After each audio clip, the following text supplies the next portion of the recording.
What's happening, people? Hope you're all well.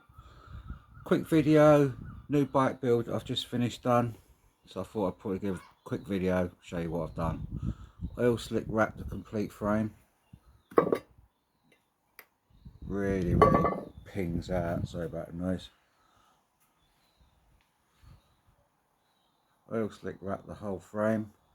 It's a 1000-watt kit, 52-volt battery, half twist throttle, do 28 miles an hour, but it's a cruiser, so plod along 25 miles an hour. Do you mind?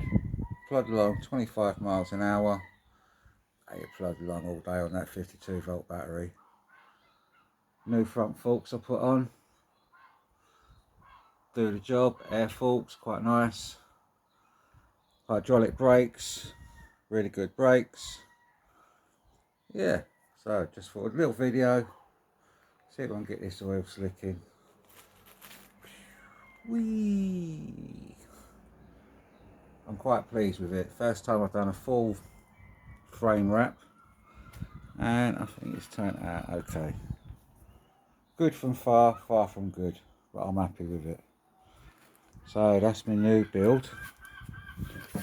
Sorry, that's my new build, people. There will be some more videos coming out on my other bikes.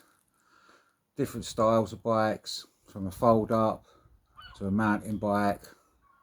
You've seen the red dirt bike, beach cruiser. So yeah, people, that's me done.